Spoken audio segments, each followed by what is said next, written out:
Hello.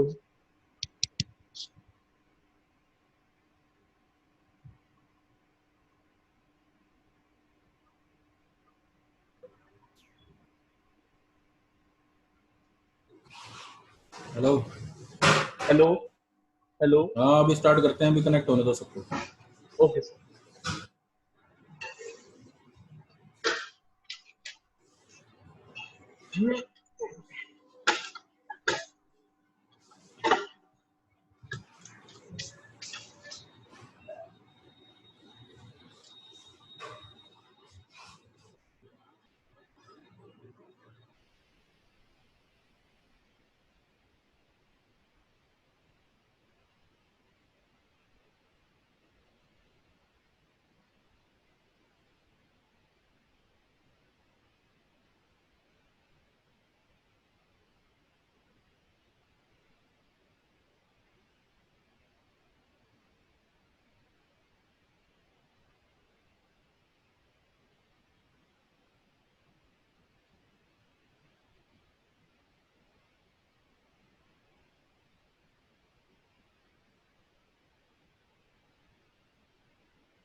Start कर रहा हूँ फिर मैं क्लास।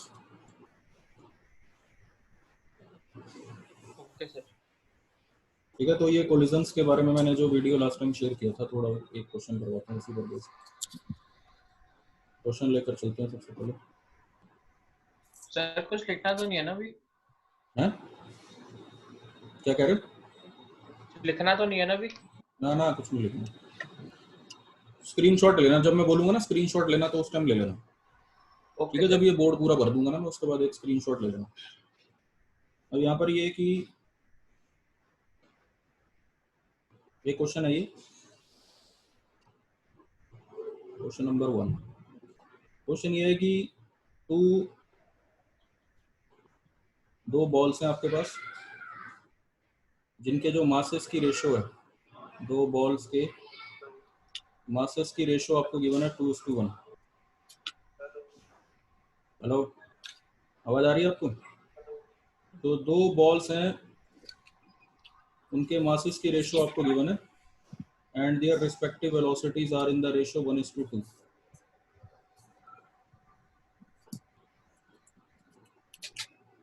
वेलोसिटीज की रेशो है 1:2।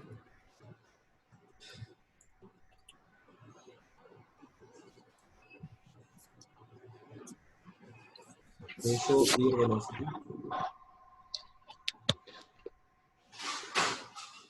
वेलोसिटी की रेशो है 1:2। ठीक है, but they are moving in opposite direction.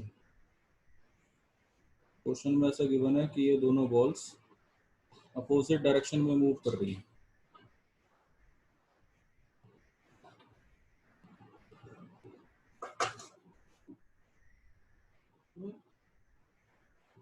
Moving in the opposite direction.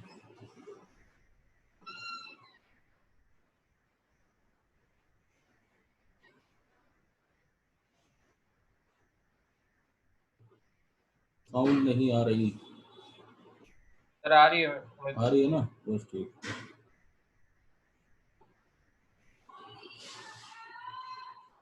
तो ये स्क्रीन, जब मैं बोलूंगा स्क्रीनशॉट लेना तभी लेना, ठीक है, ऐसे मत लेना। m1:m2 ये ओके सर। 2:1 की रेशो में ratio of their velocity 1:2, moving in the opposite direction, दोनों अपोजिट डायरेक्शन में जा रहे हैं। द कोफिशिएंट ऑफ रेस्टिट्यूशन आपको गिवन है e। कोफिशिएंट ऑफ रेस्टिट्यूशन को e से डिनोट करते हैं।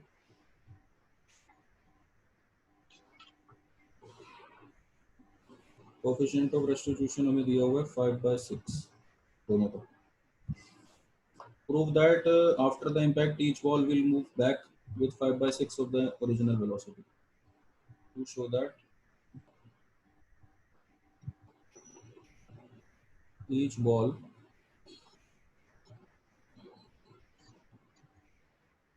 will move back. सर ये ई का मतलब क्या होता है? E का मतलब होता है coefficient of restitution. Each ball will move back with, question में ये प्रूव करना है, 5/6 times of its original velocity। 5/6 times the original velocity।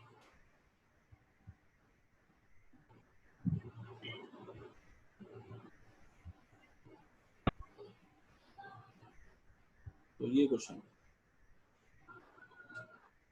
अब इसकी सॉल्यूशन। क्वेश्चन मैं दोबारा बता देता हूँ। दो बॉल्स हैं हमारे पास। एक बॉल का जो दोनों का मास की रेशियो है 2:1। तो मैं एक ये बॉल बनाता हूँ पहले। This is first ball. इसका मास है m1 = m मान लो, ठीक है। 2:1 है ना, तो 2m लिखो इसे। जो इसका मास है वो आप लिखो 2m, ठीक है। ये पहली वाली बॉल है, moving in the opposite direction. ये मान लो v1 की वेलोसिटी से ट्रेवल कर रही है और इसके अपोजिट डायरेक्शन में, सॉरी, ये u1 की वेलोसिटी से ट्रेवल कर रही है और ये वाली बॉल u2 की वेलोसिटी से ट्रेवल कर रही है।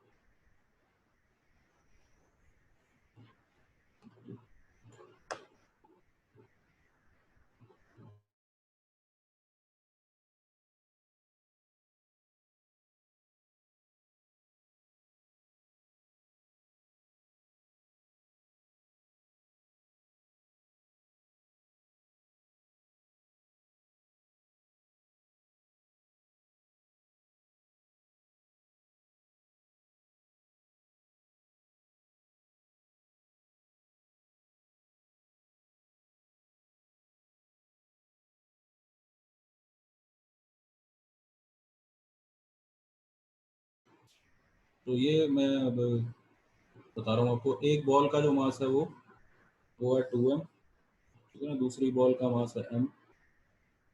क्योंकि क्वेश्चन में ये दिया हुआ है ना कि 2:1 की रेशियो लेनी है, तो उसको 2m लेंगे और इसको m लेंगे, तभी तो इनकी रेशियो 2:1 बनेगी।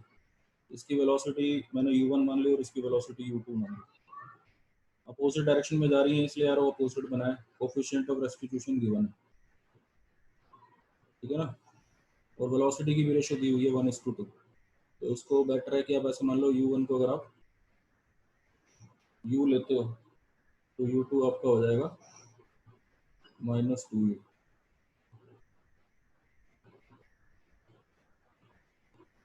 माइनस का साइन क्यों लिया? क्योंकि देखो साइन कन्वेंशन है, लेफ्ट हैंड साइड में जो वेक्टर होगा उसकी जो डायरेक्शन है उसको लेफ्ट हैंड साइड पर उसको माइनस में लेंगे।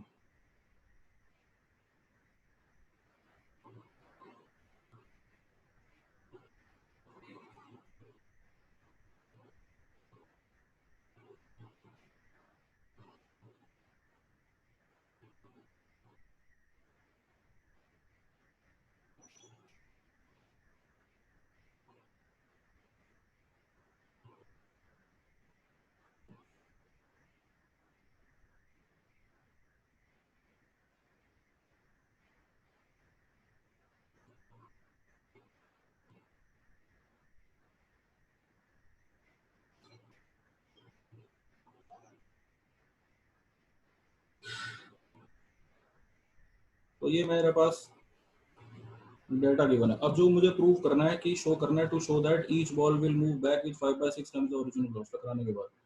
तो ये इलास्टिक कोलिजन के जो क्वेश्चंस होते हैं हमारे, इनमें आप ध्यान रखना कि हमें मोमेंटम कंजर्वेशन और ये रेस्टिट्यूशन की इक्वेशन लिखनी होती है। मोमेंटम कंजर्वेशन लगाते हैं पहले, टकराने के बाद मुझे नहीं पता इनकी क्या वेलोसिटीज हो जाएंगी, तो मैं v1 v2 मान लेता हूँ।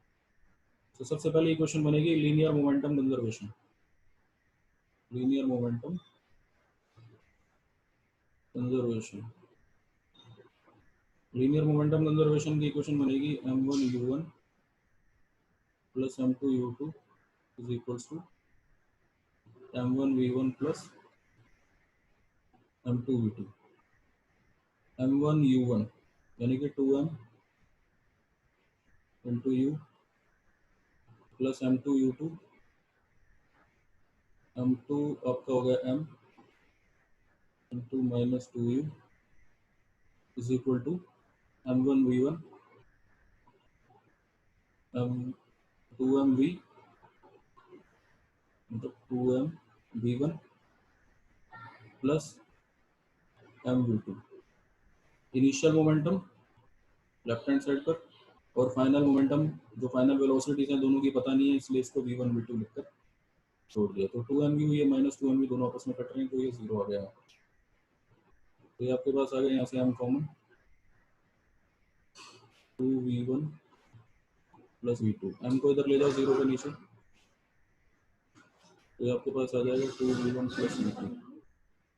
तो ये एक इक्वेशन आ गई आपके पास, तो 1 मान लो, ये डोर बंद है।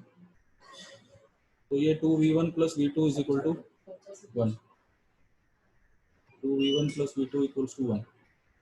This is equation 1। अब उसके बाद कोएफिशिएंट ऑफ रेस्टिट्यूशन की इक्वेशन मैं आपको बताता हूँ। कोएफिशिएंट ऑफ रेस्टिट्यूशन आप याद रखना, फाइनल रिलेटिव वेलोसिटी हमेशा यही लगाना, v2 minus v1 upon initial relative velocity u1 minus v2। हर क्वेश्चन में यही करना। e की वैल्यू आपको क्वेश्चन में गिवन है 5/6, तो ये 5/6 हो गया। v2 v1 हमें पता नहीं है, ठीक है, divided by u1 minus u2। u1 की जगह पर मैं u लिख देता हूँ, माइनस u2 की जगह पर माइनस 2u। तो मेरे पास आ गया 5/6 equals to v2 minus v1 divided by 3u। 3 से ये कट के 2 यहाँ पर आ गए, इस u को इधर ले जाओ। v2 माइनस v1 की वैल्यू आपके पास हो गई 5/2 टाइम्स u। अब इसको उठा के यहाँ पुट करते हैं, v2 की वैल्यू आ रही है माइनस 2v1, को यहाँ रख देते हैं। Minus 2v1 minus v1 equal to 5u/2, तो हो गया minus 3v1 equal to 5u/2। तो v1 की वैल्यू आपके पास आ गई माइनस 5u/6। देखा जाए तो ये जो u1 था वो हमने क्या लिया था, u। अब दोनों को कंपेयर करो,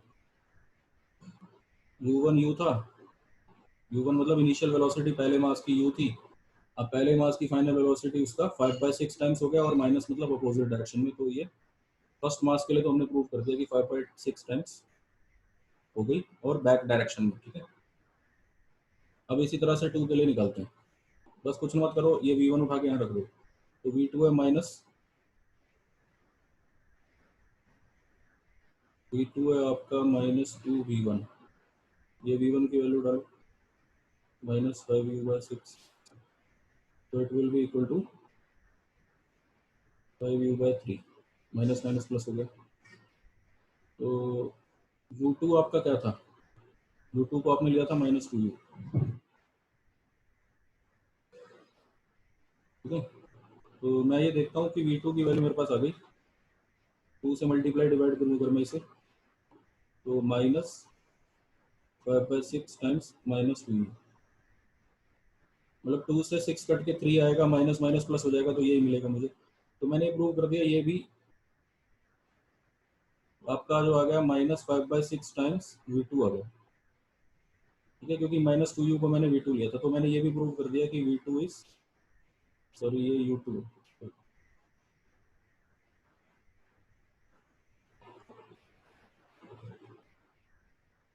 ये u2 है, तो मैंने ये प्रूव कर दिया कि v2 इज -5/6 टाइम्स u2। अब आप स्क्रीनशॉट ले लो पहले इसका।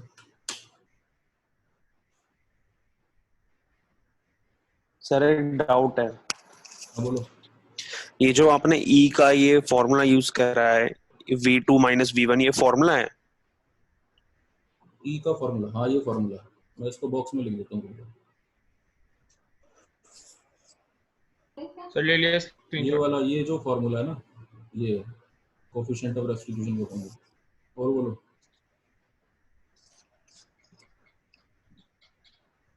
थोड़ी राइटिंग ऐसी खराब सी आ रही है क्योंकि वो यह लिखने का अरेंजमेंट ऐसे ही है, बाकी अब तो धीरे धीरे ठीक हो जाएगी। हेलो, ठीक है सर। स्क्रीनशॉट ले लो। अब ऐसे मैंने भी ले लिया एक स्क्रीनशॉट, बाकी आप भी ले लो। तो अब नेक्स्ट प्रॉब्लम, नेक्स्ट प्रॉब्लम ये है कि इसमें दो मासेस दे रहा हूँ मैं आपको।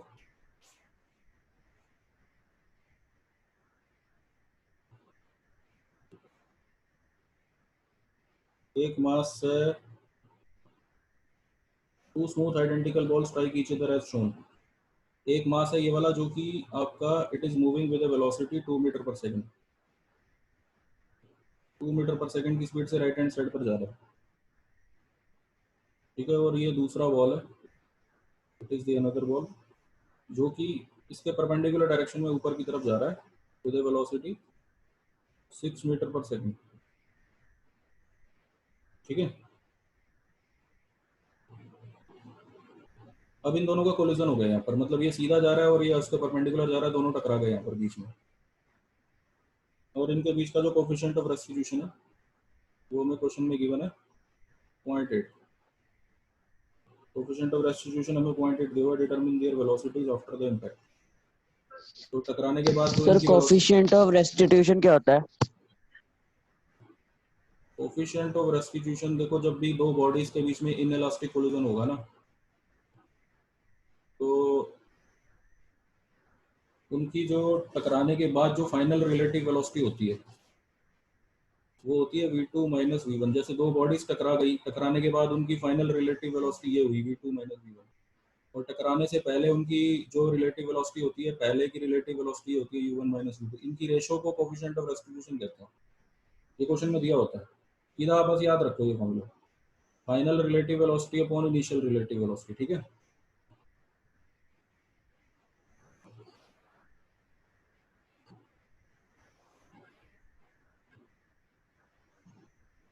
तो उसको डायरेक्टली यूज करना होता है, कोई ऐसा नहीं है कि कोई बहुत बड़ी कंसेप्ट नहीं है, बस एक डेफिनेशन है, final relative velocity upon initial relative velocity. तो इस क्वेश्चन को करने के लिए हम, क्योंकि क्वेश्चन में ई की वैल्यू दी हुई है, कोफिशिएंट ऑफ रेस्टिट्यूशन हमें दिया हुआ है, तो इसका मतलब ये इनइलास्टिक कोलिजन है। तो यहाँ पर हम सबसे पहले इक्वेशन लिखेंगे, linear momentum conservation.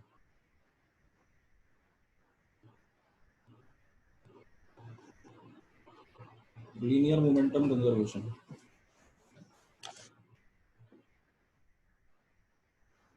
Linear momentum conservation का फॉर्मूला होता है m1u1 plus m2u2 equals to m1v1 plus m2v2। इसमें वैल्यूज पुट करते हैं। m1u1 मासेस इक्वल है,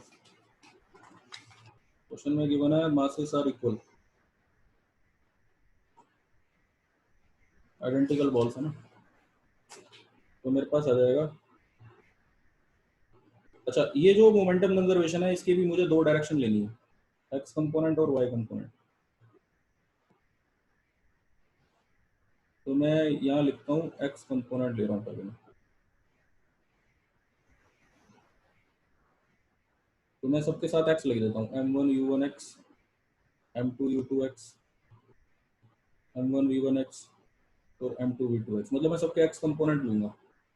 तो m1 की जगह m आ गया। अब आप खुद सोचकर बताओ मुझे कि ये जो u1 है इसका x कंपोनेंट क्या होगा, what is the x component of u1? x axis में ही जा रहा है ना ये 2 मीटर पर सेकंड। तो यहाँ 2 लिख देना। m2 की जगह पर आप m लिखो, u2x। देखा जाए तो ये y एक्सिस में जा रहा है, तो इसका x कंपोनेंट 0 माना जाएगा, क्योंकि ये ऊपर की तरफ जा रहा है y एक्सिस में, इसके पास x कंपोनेंट है ही नहीं। इज इक्वल टू m1 की जगह m लिखते हैं v1x।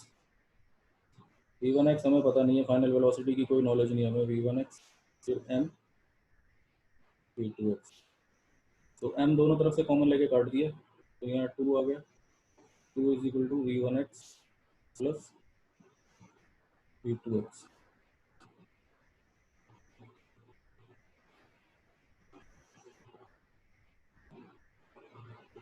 इसको मैं मान लेता हूँ इक्वेशन नंबर 1।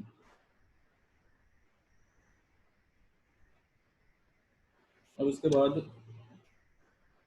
इनके y कंपोनेंट का लीनियर मोमेंटम कंजर्वेशन करते हैं। लीनियर मोमेंटम कंजर्वेशन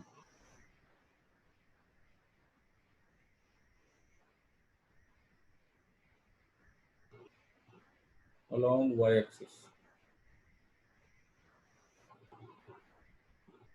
तो y एक्सिस में आपके पास फॉर्मूला आ जाएगा m1 u1 y plus m2 u2 y is equal to m1 v1 y plus m2 v2 y। m1 की जगह m आएगा u1 y। y एक्सिस का इसका कंपोनेंट क्या है इस बॉल का, y में जा ही नहीं रही है बॉल, उसका y कंपोनेंट 0 आएगा। m2 की जगह भी m आ गया u2 y। y एक्सिस में तो ये जा रही है 6 की स्पीड से, तो u2 y की जगह 6 आ जाएगा, और इसकी तो हमें कोई नॉलेज ही नहीं है, v1 y plus v2 y की।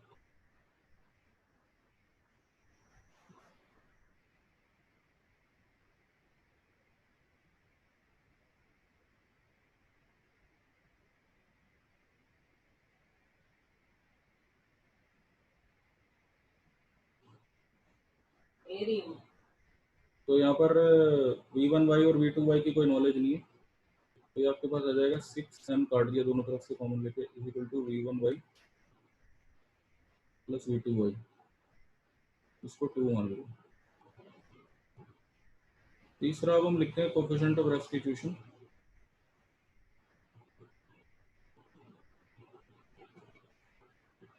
Coefficient of restitution along x axis. इसको भी x एक्सिस के along हम लेकर चलते हैं। तो e का जो फॉर्मूला मैंने अभी थोड़ी देर पहले आपको बताया था, उसको x के लिए लगाएंगे। v2x minus v1x upon u1x minus v2x। e की वैल्यू क्वेश्चन में हमें गिवन है 0.8। v2x हमें पता नहीं है, v1x भी नहीं पता, u1x आपका ये हो गया 2 और u2x आपका 0 है, क्योंकि ये सेकंड बॉल y एक्सिस में जा रही है। ये वेलोसिटी इसकी u1 y मानी जाएगी और ये वेलोसिटी इसकी u1x है। तो आपके पास आ गया 0.8 equal to v2x minus v1x upon 2।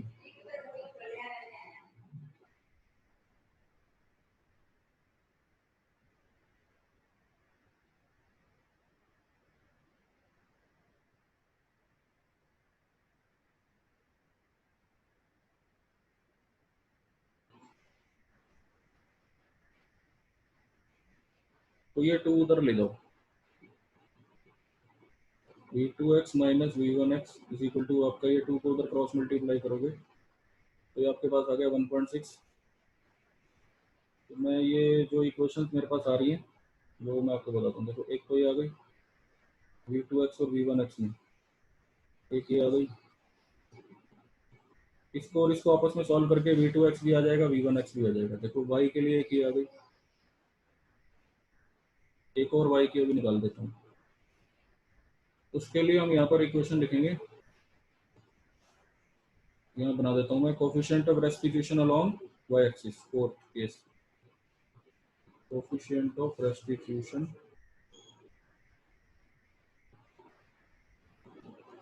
along y axis.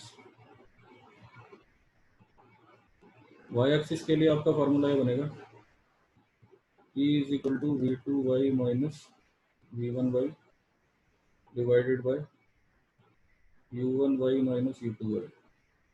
E की वैल्यू आप पुट करोगे 0.8, E सेम रहेगा, is equals to v2y minus v1y divided by u1y।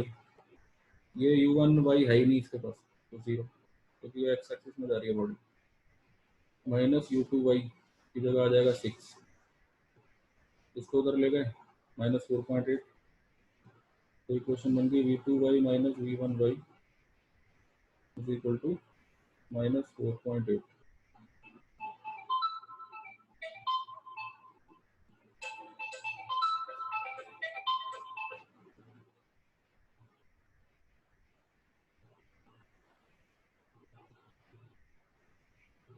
ये आपके पास एक इक्वेशन और बन गई।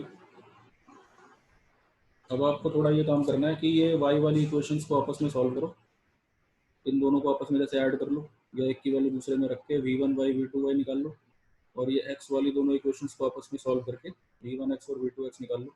इस पूरे पेज का स्क्रीनशॉट ले लो, फिर बताता हूँ मैं आपको क्या करना है।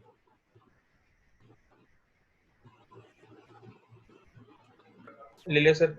ठीक है ना, अब मैं आपको आगे बताता हूँ क्या करना है।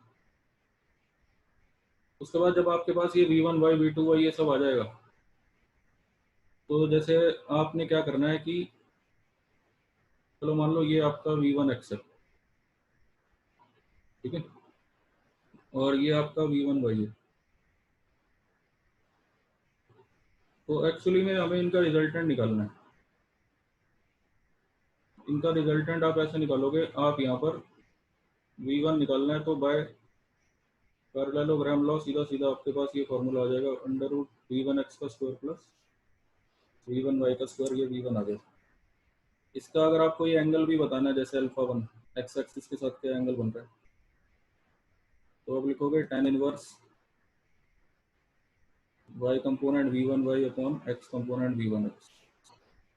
और इसी तरह से जैसे आपको v2 निकालना है, ये पार्टिसिपेंट में जैसे कम हो गया है, लेफ्ट किसने किया है,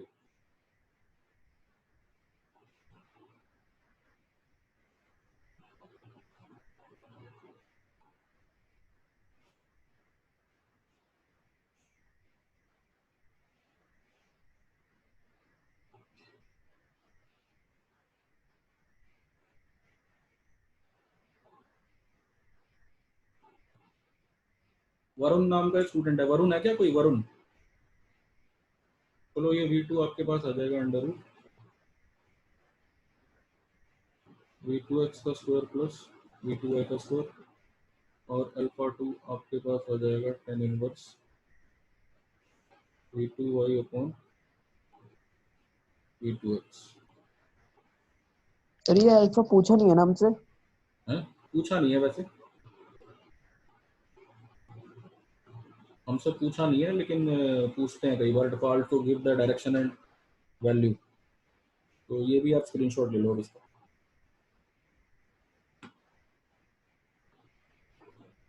ठीक है, तो ये हमारे 2 क्वेश्चन हो गए। अब एक आपको थोड़ी बेसिक कंसेप्ट और बता देता हूँ पहले, स्प्रिंग की और एनर्जी मोमेंटम वगैरह की, मैंने फिर और क्वेश्चन करते हैं। जैसे सबसे पहली चीज एनर्जी क्या होती है। मैकेनिकल एनर्जी की 2 फॉर्म होती है, देखो, काइनेटिक एनर्जी और पोटेंशियल एनर्जी। तो अगर आप टोटल मैकेनिकल एनर्जी किसी सिस्टम की निकालते हो, तो that is the sum of kinetic energy and potential energy. Kinetic energy का फॉर्मूला क्या होता है, half m v square. Potential energy का फॉर्मूला क्या होता है, mgh। Total energy is always conserve. तो ये मैकेनिकल एनर्जी कंजर्वेशन का प्रिंसिपल हम लगाते हैं जब फ्रिक्शन एब्सेंट होती है, फ्रिक्शन नहीं होनी चाहिए तो एनर्जी कंजर्व है। फ्रिक्शन को हम नॉन कंजर्वेटिव फोर्स कहते हैं। तो कंजर्वेटिव फोर्स क्या होता है? कंजर्वेटिव फोर्स एक ऐसे फोर्स को कहते हैं जिसका राउंड लूप में वर्क डन 0 होता है. Work done on A round loop is always 0.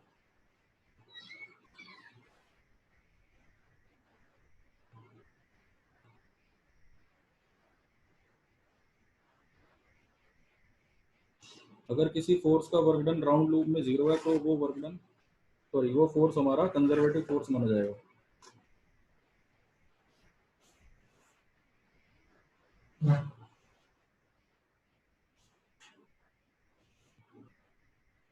उसके बाद आता है non conservative force. Round loop में वर्क डन अगर 0 नहीं है तो वो नॉन कंजर्वेटिव फोर्स होगा.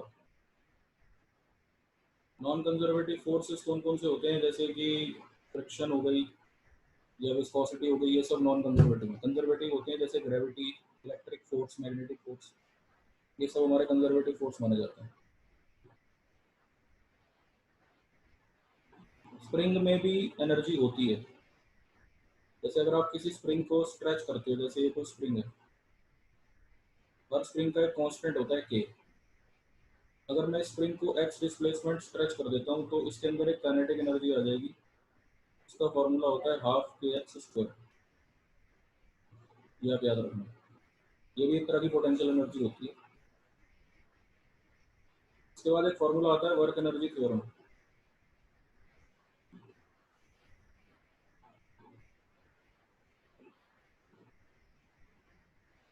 According to work energy theorem, total change in kinetic energy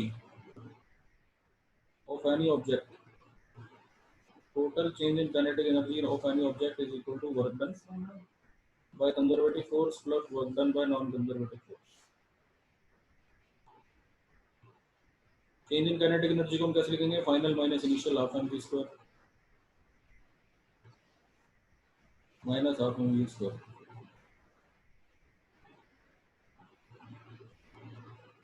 और कंजर्वेटिव फोर्स का जो वर्क डन होता है, कंजर्वेटिव फोर्सेस होते हैं जैसे ग्रेविटेशनल फोर्स, और नॉन कंजर्वेटिव फोर्स होता है जैसे फ्रिक्शन. तो ये वर्क डन आपको अकॉर्डिंग टू जो भी प्रॉब्लम होगी वो निकालना पड़ेगा कि ग्रेविटी ने कितना वर्क डन किया वो निकालो, फ्रिक्शन ने कितना वर्क डन किया वो निकालो, फिर इनको ऐड करो तो इससे आपकी ये वर्क एनर्जी थ्योरम बनेगी.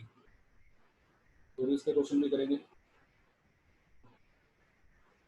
एंगुलर मोमेंटम क्या होता है? रोटेशनल मोशन में पढ़ाया जाता है एंगुलर मोमेंटम. किसी भी ऑब्जेक्ट को जब हम रोटेशन में लेकर आते हैं तो उसका एंगुलर मोमेंटम होता है m v r, mass into velocity into radius. इसको कि मैं ऐसे लिख सकता हूँ r cross p. Linear momentum और रेडियस का क्रॉस प्रोडक्ट होता है एंगुलर मोमेंटम. और मोमेंट ऑफ इनर्शिया की फॉर्म में भी इसको निकाल सकते हैं, आई ओमेगा. आई यहाँ पर बॉडी का मोमेंट ऑफ इनर्शिया होता है, ओमेगा उसकी एंगुलर वेलोसिटी. जैसे कि लीनियर मोमेंटम कंजर्व है वैसे ही एंगुलर मोमेंटम भी कंजर्व होता है. यानी कि initial angular momentum I1 omega 1 is equal to final angular momentum I2 omega 2. इसको ऐसे लिख सकते हैं M1 V1 R1 is equal to M2 V2 R2. तो बॉडी जब रोटेशन अंडरगो करती है तो उसमें सबसे इंपॉर्टेंट इक्वेशन ये कई बार बन जाती है M1 V1 R1 is equal to M2 V2 R2. तो भी इनके क्वेश्चंस एक एक करके हम लेंगे, या आप स्क्रीनशॉट ले लो इसका.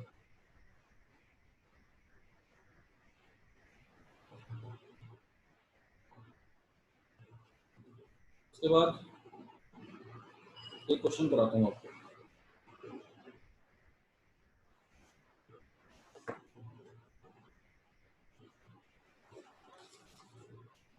A block of mass 30 kg. Question है ये. सर एक बार ना सारे स्क्रीनशॉट ग्रुप में डाल देना, मैंने वाला लिया नहीं था. कोई बात नहीं. A block of mass 30 kg is dropped from a height of 2 meter onto 10 kg pan of the spring scale. Assuming that the spring to be perfectly plastic and the spring stiffness constant is 20 kilonewton per meter, determine the maximum deflection of the pan. इसमें ये question ये है कि यहाँ पर एक object है मेरे पास, ये मान लो एक ऑब्जेक्ट है, इसका वेट है 30 kg, ठीक है. और इसके नीचे यहाँ पर एक प्लेट है, ये 2 मीटर की हाइट से हमने इसको छोड़ा,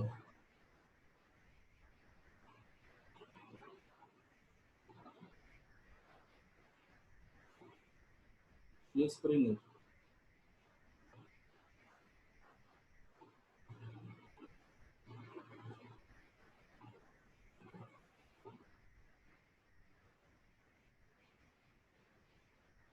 स्प्रिंग के ऊपर जब इसको हमने रिलीज किया, क्वेश्चन में पूछा हुआ है block of 30 kg is released is drop from a height of 2 metre से छोड़ा उन्हें 10 kg, ठीक है ना। 10 kg का पैन है, इस पैन का वेट भी गिवन है हमें 10 kg, पैन 10 kg, ठीक है ना, on to a spring scale assuming the impact to be perfectly plastic. Plastic का मतलब होता है इलास्टिक का उल्टा प्लास्टिक, परफेक्टली प्लास्टिक यानी परफेक्टली इनइलास्टिक भी कह सकते हैं। परफेक्टली प्लास्टिक का मतलब है जब दो ऑब्जेक्ट टकराने के बाद आपस में चिपक जाते हैं तो उसको परफेक्टली प्लास्टिक कहते हैं। ये दोनों ऑब्जेक्ट आपस में ज्वाइन हो गए एक दूसरे से, objects are perfectly join.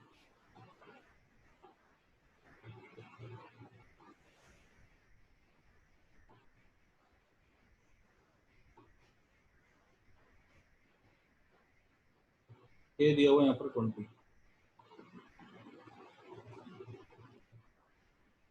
Kilo newton पर metre,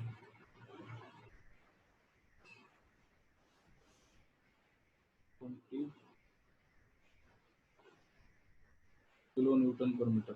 determine the maximum deflection of the pan, तो जब ये इसके ऊपर गिरेगा तो कितना नीचे तक जाएगा, मतलब जैसे आपको ये बताना है कि कितनी डेप्थ नीचे तक कंप्रेस होगा, मैक्सिमम डिफ्लेक्शन कितना नीचे जाएगा। तो यहाँ पर हम पूरे सिस्टम के एनर्जी कंजर्वेशन लगाएंगे, तो इसमें दो लेवल ऐड करते हैं। ये हमारा इनिशियल लेवल है और ये जो सबसे नीचे जहाँ तक ये जाएगा ये हमारा फाइनल लेवल है, ठीक है। इसको मैंने माना लेवल 1 और इसको मैंने मान लिया लेवल 2, ठीक है। लेवल 1 में पूरे सिस्टम की जो टोटल एनर्जी होगी, पूरे सिस्टम यानी सबकी मिलाकर जो टोटल एनर्जी होगी सबकी, हर एक चीज़ की, वो होगी T1। और जब पूरा सिस्टम यहाँ पर मतलब ये इस लेवल 2 पर जो पूरे सिस्टम की टोटल एनर्जी होगी सबकी मिलाकर वो होगी T2। हमें क्या करना है, T1 निकालना है, T2 निकालना है, उनको इक्वल रखना है और उससे हो जाएगा। तो फर्स्ट ऑफ ऑल जब भी दो लेवल्स बनाते हो आप तो उसमें एक लेवल को रेफरेंस लेना पड़ता है। तो मैं यहाँ लिखता हूँ ये सबसे नीचे वाला लेवल हमारा रेफरेंस लेवल है, नीचे वाले लेवल को रेफरेंस लेवल लेना चाहिए।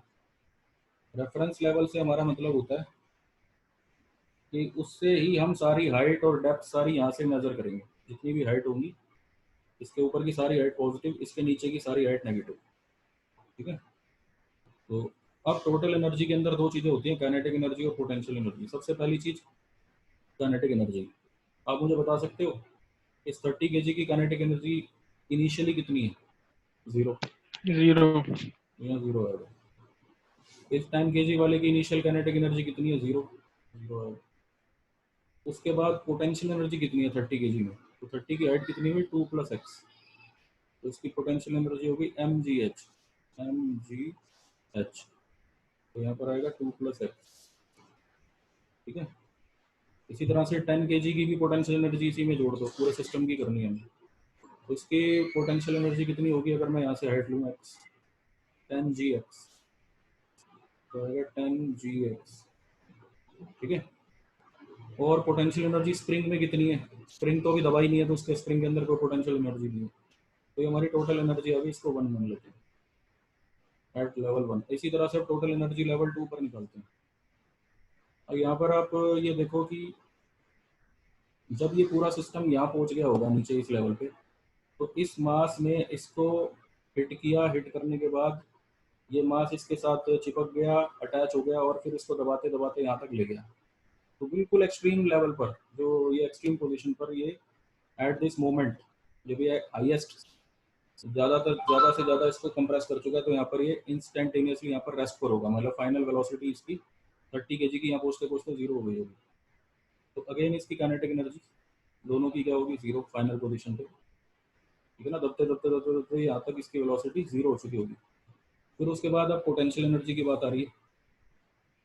पोटेंशियल एनर्जी इस वाले मास की हाइट देखो, जब ये यहाँ पहुंच जाएगा तो ऑलमोस्ट ग्राउंड पर ही आ गया है, तो ग्राउंड लेवल पर पोटेंशियल एनर्जी क्या होगी? 0। ये वाला भी दब कर यहाँ पहुंच गया होगा, तो इसकी ये ग्राउंड से हाइट 0 है, तो इसकी पोटेंशियल एनर्जी भी 0। और स्प्रिंग कितना डिस्प्लेसमेंट दब गया नीचे की तरफ? x, तो स्प्रिंग के अंदर कितनी पोटेंशियल एनर्जी आ गई? हाफ के एक्स स्क्वायर। ठीक है, तो ये हमारी फाइनल टोटल एनर्जी है। तीसरा 0। देखो पहली बात तो ये 0 है इस वाले मास की काइनेटिक एनर्जी यहाँ, और इस वाले मास की काइनेटिक एनर्जी, मतलब इन दोनों की काइनेटिक एनर्जी इस पोजीशन पर क्या होगी? बल्कि इनफैक्ट मुझे एक 0 और लगाना चाहिए। ये लो, मैं 4 0 लगा देता हूँ। हाँ भाई, ये पहला 0 है इसकी काइनेटिक एनर्जी। इस 30 kg वाला जब दबकर यहाँ पहुंच जाएगा तो ये रुका होगा ना यहाँ पर, तो फाइनल पोजीशन पे, तो उसकी काइनेटिक एनर्जी 0 होगी। ये 10 kg वाला भी जब यहाँ पहुंचेगा तो यहाँ रुक गया होगा फाइनल पोजीशन पे, क्योंकि यहाँ रुक गया है, फिर उसके बाद उछलेगा। अभी तो मैं सिर्फ यहाँ तक का देख रहा हूँ। इस इंस्टेंट पर जब ये फाइनली यहाँ पर दबा हुआ है तो इसकी काइनेटिक एनर्जी कितनी है? 0। तो ये इसकी काइनेटिक एनर्जी है, दूसरे वाले की, ये पहले वाले की। पोटेंशियल एनर्जी, ये जब यहाँ पहुंचेगा तो ये हमारा ग्राउंड लेवल है, रेफरेंस लेवल, तो इसकी कोई हाइट यहाँ से 0 है, तो इसलिए इसकी पोटेंशियल एनर्जी भी 0। ये दबकर यहाँ पहुंच गया तो इसकी पोटेंशियल एनर्जी भी 0। पोटेंशियल एनर्जी सिर्फ स्प्रिंग में होगी। यहाँ पर जो स्प्रिंग एक्स डिस्प्लेसमेंट नीचे दब चुका होगा तो स्प्रिंग के अंदर पोटेंशियल एनर्जी आए हाफ के एक्स स्क्वायर, यानी कि इनकी काइनेटिक एनर्जी 2 की 0 और दोनों की पोटेंशियल एनर्जी भी 0, और सिर्फ स्प्रिंग की काइनेटिक पोटेंशियल एनर्जी होती है। अब इनको इक्वल रखो क्योंकि एनर्जी कंजर्व है,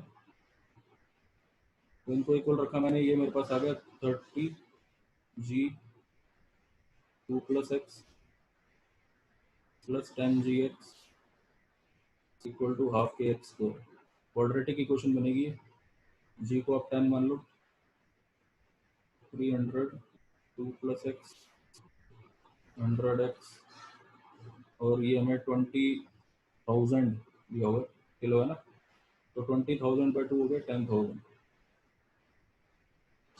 तो मैं अब यहाँ छोड़ देता हूँ आपके लिए, x निकाल रहा है इसे। ठीक है, इसका एक स्क्रीनशॉट ले लो। एक और क्वेश्चन करते हैं सर। हाँ सर एक क्वेश्चन था, ये जो x है, हाँ, ये मतलब ये 10 kg बार से नीचे वाले का डिस्टेंस है ग्राउंड का? ये जो x है, हाँ जी। x जो है ये जो स्प्रिंग है ना, ये वाला, हाँ जी। ये स्प्रिंग के ऊपर एक पैन रखा हुआ है 10 kg का, ये रेस्ट पर है। हाँ जी। तो जब ये ऊपर वाला ब्लॉक जाके इसको हिट करेगा नीचे, ठीक हाँ है जी, ना, हिट करेगा। तो इसको हिट करेगा तो ये इसको दबाएगा ना, स्प्रिंग को नीचे की तरफ।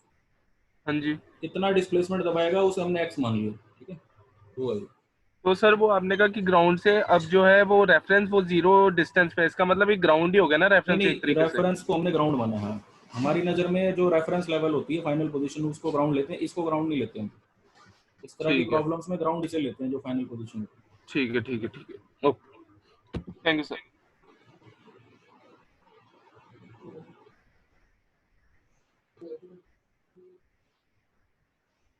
उसके बाद अब जैसे एक ये तो पेंडुलम वाला क्वेश्चन है, ये बहुत फेमस है। मान लो आपके पास एक ये सीलिंग से एक पेंडुलम यहाँ पर है आपके पास, इसके साथ एक ब्लॉक कनेक्टेड है। ठीक है, a ballistic pendulum consisting of a block of mass 30 kg।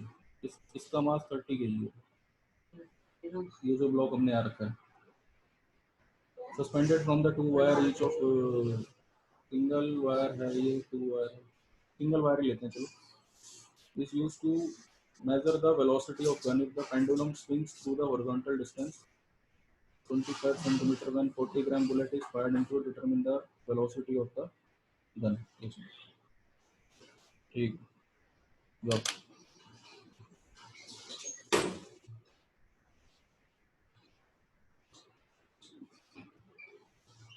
भाई क्वेश्चन देखो, ये है कि एक बुलेट है यहाँ पर,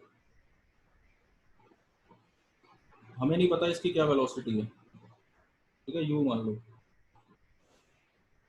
और ये लेंथ आपको गिवन है 1.8 मीटर। अब जब इस बुलेट ने जाके इसको हिट किया तो ये ब्लॉक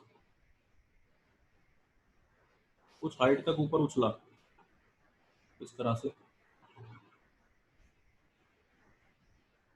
क्वेश्चन में हमें प्रोवाइडेड है कि ये जो ब्लॉक कितना डिस्टेंस ऊपर उछला, ये हाइट हमें दी हुई है 0.25 मीटर की हाइट ऊपर ये ब्लॉक उछला और इस ब्लॉक का वेट है 30 kg। तो अब बताओ इस बुलेट की वेलोसिटी क्या थी?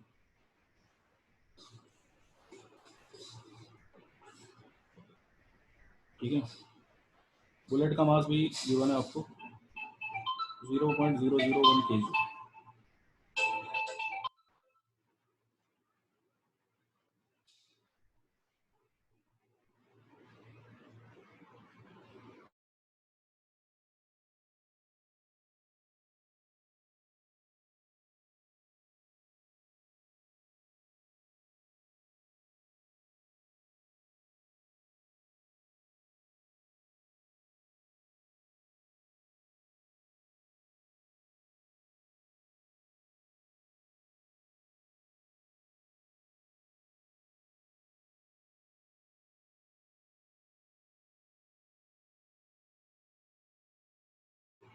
हाँ, तो मैं ये क्वेश्चन कह रहा था कि यहाँ पर एक ये बुलेट आई, इसका मास भी गिवन है आपको, तो अब बताना है कि what is the velocity of the bullet. अब सबसे पहली बात, यहाँ पर जो बुलेट है इसने जब इसको स्ट्राइक किया, ठीक है ना, ब्लॉक को, तो ये बुलेट जाकर इसमें धस गई। तो बुलेट जाके इसके साथ इसके अंदर बुलेट एम्बेड हो गई इसमें। तो ये जो कोलिजन हुआ बुलेट का और ब्लॉक का, ये परफेक्टली इनइलास्टिक कोलिजन हुआ। ठीक है, तो मैं ऐसे लिखता हूँ कि टकराने से पहले जो हमारी बुलेट है, टकराने से पहले जो बुलेट है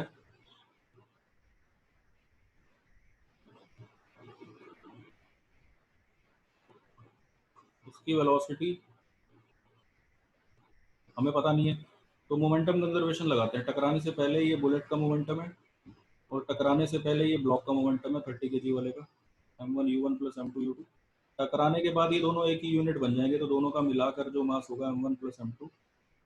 और जिस वेलोसिटी से ये उछलेंगे ऊपर की तरफ, मतलब जैसे ये बुलेट जाके इसके अंदर स्ट्राइक करती है तो ये पूरा सिस्टम v की वेलोसिटी से ऊपर उछलता है। तो दोनों का मिलाकर जो मास है वो m1 प्लस m2 और दोनों की मिलाकर जो वेलोसिटी है वो हो गई v। ठीक है, तो ये आपके मोमेंटम अंदर इसे m1 प्लस m2 इधर आ जाएगा, m1u1 plus m2u2 divided by m1 plus m2।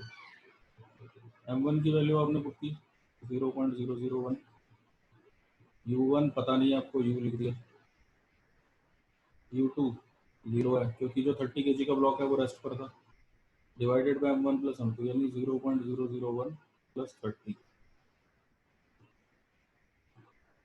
तो ये v आपके पास आ गया यहाँ से 0.001 u डिवाइडेड बाय 30.001 से 1 मान लो, ये भी है। अब क्या करते हैं कि एनर्जी कंजर्वेशन लगाते हैं पूरे सिस्टम की। यहाँ पर जो टोटल एनर्जी है वो आप मान लो T1 और पूरे सिस्टम की यहाँ पर जो टोटल एनर्जी है वो मान लो T2। तो by energy conservation you will write T1 equal to T2। T1 आपका हो जाएगा K1 plus P1 is equals to K2 plus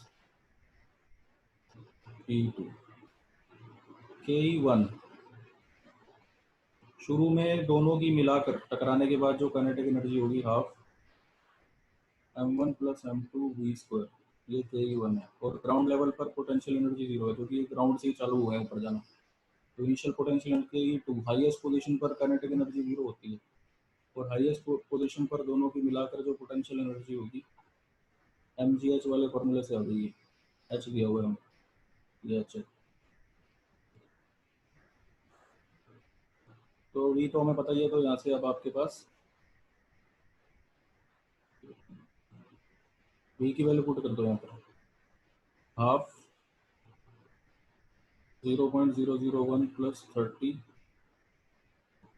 और ये v की वैल्यू आपकी आ गई 0.001 u डिवाइडेड बाय 30.001 इस पूरे का square is equal to 0.001 plus 30, जी को 10 ले लो, इंटू एच भी हमें दिया हुआ है, तो ये मैं आपके लिए छोड़ देता हूँ, यहाँ से यू आ जाएगा। सभी स्क्रीनशॉट ले लो आप।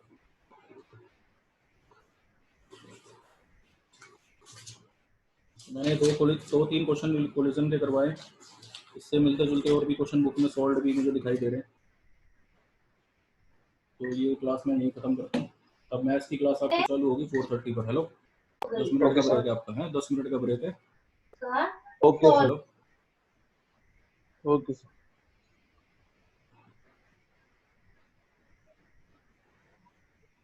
तो एक बार स्क्रीनशॉट्स भेज देना ग्रुप में। ठीक है।